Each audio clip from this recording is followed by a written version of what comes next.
मेरा नाम है हरिया, मैं काम करता हूँ बहुत बढ़िया, खाता हूँ खाना और रोज गाता हूँ गाना। अरे यार, आज तो बहुत देर हो गई। इस खतरनाक जंगल को देखकर तो मेरे हाथ पैर ठंडे हो गए हैं। अगर मैं वक्त पर गांव नहीं पहुंचा तो मालिक बहुत नाराज हो जाएंगे।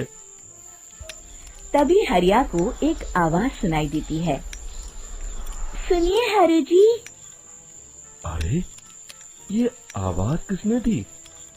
तभी हरिया को सामने कुछ दूर एक औरत खड़ी दिखाई देती है। अरे भाई, ये औरत अकेली इतनी रात को इस जंगल में क्या कर रही है? चलकर पूछना पड़ेगा। फिर हरिया अपनी बैलगाड़ी उस औरत के सामने लाकर रोक देता है और उससे पूछता है। अरे सुनिए, आप इतनी रात को इस खतरनाक जंगल में अकेली क्या कर रही हैं? तभी वो औरत मीठी आवाज में कहती है। अरे हरु जी, आप आ गए। मैं कब से आपका इंतजार कर रही थी। वैसे तो यहाँ से काफी लोग गुजर चुके हैं, लेकिन मैं खास आपका इंतजार कर रही थी। अच्छा, तुम सच कह रही हो? मुझे तो यकीन नहीं हो रहा है। वो क्या है ना, आज तक किसी ने मुझसे इतने प्यार से बात नहीं की। हाँ हाँ हरु जी, मैं सच कह रही हूँ। अब देर मत करिए और जल्दी से मुझे मेरे घर तक छोड़ दीजिए। हाँ हाँ, कौन सी बड़ी बात है, अभी छोड़ देता हूँ। आप मेरे पीछे बैलगाड़ी में बैठ जाइए और मुझे रास्ता बताते चलिए।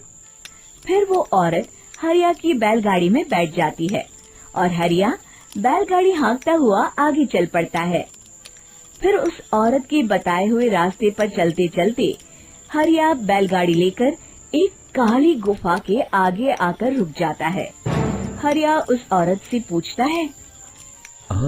देवी जी, आपका घर कहाँ है? यहाँ तो एक गुफा के अलावा और कुछ नहीं है। तभी अचानक वो औरत हवा में उड़ने लगती है। देखते ही देखते उसका सुंदर रूप एक डरावनी चुड़ैल में बदल जाता है और वो जोर जोर से हंसती है। अरे तू तो एक नंबर का बेवकूफ निकला। तू तो बड़ी आसानी से मेरी बातों में आ गया। अरे मर गया रे, ये तो एक चुड़ैल है। हे भगवान बचा ले, ये तो बड़ी डरावनी दिखाई दे रही है। और फिर अगले ही पल हरिया की बैलगाड़ी में रखा सारा सामान हवा में उड़ता हुआ उस काली गुफा के अंदर चला जाता है और वो चुड़ैल भी उस गुफा के अंदर जाकर कहीं गायब हो जाती है। हरिया ये नजारा देख बुरी तरह घबरा और परेशान हो जाता है। अरे, ये चुड़ैल तो मेरा सारा सामान लेकर गुफा में गायब हो गई। अब क्या होगा? अगर मैं गांव खाली हाथ गया तो मालिक मेरी अच्छी खबर लेंगे। मेरी इस बात का कोई यकीन भी नहीं करेगा। फिर आखिर वही हुआ। हरिया के मालिक चंपक सेठ को हरिया की किसी भी बात पर रत्ती भर भी यकीन नहीं हुआ। चंपक सेठ को लगा हरिया झूठ बोल रहा है और उसने ही लालच में आकर सारा सामान हड़प कर लिया है। फिर हरिया को बेईमान समझकर चंपक सेठ उसे काम से निकाल देता है। अगले दिन अपनी दुकान में परेशान बैठा चंपक सेठ गुस्से में बड़बड़ाता है। अरे, दुकान में तो सामान बिल्कुल भी नहीं है। अब मुझे ही शहर जाकर सामान लाना होगा। फिर वो अपनी बैलगाड़ी लेकर शहर चला जाता है। शहर से सामान लेकर जब चंपक सेठ वापस गांव लौट रहा होता है, तभी उसे एक आवाज सुनाई देती है। चंपक जी, ओ चंपक जी। अरे, ये तो कोई मेरा नाम लेकर मुझे पुकार रहा है। फिर उस रास्ते में वही औरत खड़ी दिखाई देती है। फिर क्या था, हरिया की तरह चंपक सेठ भी उस औरत के पास अपनी बैलगाड़ी लेकर जाता है और वो भी उसकी चिकनी चुपड़ी बातों के मोह जाल में फंस जाता है। फिर चुड़ैल उसे भी अपनी गुफा तक ले जाती है और उसका सारा सामान लेकर गुफा में गायब हो जाती है। बेचारा चंपक सेठ लाचार होकर खाली हाथ गांव लौट आता है। फिर ये उस जंगल में रोज की बात हो जाती है। जो कोई भी शहर से कुछ लेकर गांव की तरफ लौटता, वो चुड़ैल उसे बेवकूफ बनाकर उसका सारा सामान लेकर गुफा में गायब हो जाती। एक दिन हरिया एक लकड़हारे को उसी जंगल की तरफ जाते हुए देखता है। फिर हरिया उसे रोकते हुए कहता है, अरे भाई, क्यों अपनी मौत को दावत दे रहे हो? मेरी बात मानो, आगे जंगल में मत जाओ, वहाँ एक बड़ी भयानक चुड़ैल रहती है। लकड़हारा हरिया की बातों को नजरअंदाज करते हुए कहता है, अरे भाई, मुझे पहले ही बहुत देर हो चुकी है, मुझे जाने दो भाई। शाम तक लकड़ियाँ काट कर शहर के बाजार में बेचना है।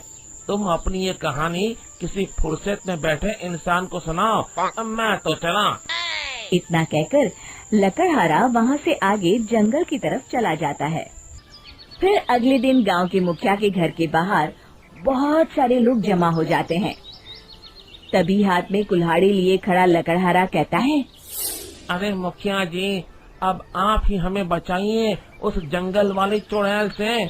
हमारा सारा काम तो शहर से ही होता है। अरे मुखिया जी, उस चुड़ैल की वजह से तो मैं पूरी तरह बर्बाद हो गया हूँ। हम सबको मिलकर उस चुड़ैल का कोई इलाज करना पड़ेगा। तभी भीड़ में खड़ा वीरा कहता है, आप लोग चिंता मत करिए, कल से वो चुड़ैल किसी को नहीं लूट पाएगी। मेरे पास एक बहुत अच्छी तरकीब है। तभी चंपक सेठ उसका मजाक उड़ाते हुए कहता है, अरे तेरा नाम वीरा है तो क्या हुआ? तूने अभी उस चुड़ैल को देखा नहीं है? जाकर अपना काम कर, बड़ा आया। तब मुखिया जी कहते हैं, नहीं नहीं चंपक सेठ, मुझे लगता है हमें इस लड़के को एक मौका देना चाहिए। फिर सभी गांव वाले मुखिया जी की बातों से सहमत हो जाते हैं और वीरा शाम को एक बैलगाड़ी में कुछ सामान लादकर उस जंगल की ओर चल देता है। वीरा, ओ वीरा, कहाँ जा रहा है? तभी वीरा मुड़ के देखता है, वही चुड़ैल एक औरत के रूप में खड़ी है। अरे बहन जी, मैं आपको ही ढूंढ रहा था। देखिए, मैं आपके लिए क्या लाया हूँ। अरे वाह, तो खुद मेरे लिए इतना सामान लाया है। तू ही अकेला गांव में समझदार है। जरा देखो, मैं भी खोल के, बड़े भूख लगी है। जैसे ही चुड़ैल उस सामान पर से कपड़ा हटाती है, एक भगवान शिव की तेज रोशनी उसके अंदर मूर्ति से निकलती है और चुड़ैल अपने असली रूप में आकर जलने लगती है। अरे मैं जल रही हूँ, बचाओ! बचाओ! ओम नमः शिवाय, मर गई मैं! देखते ही देखते वो चुड़ैल राख के साथ उड़ जाती है और सभी गांव वाले भी वहां आ जाते हैं। शिक्षा बुराई पे सदा अच्छाई की ही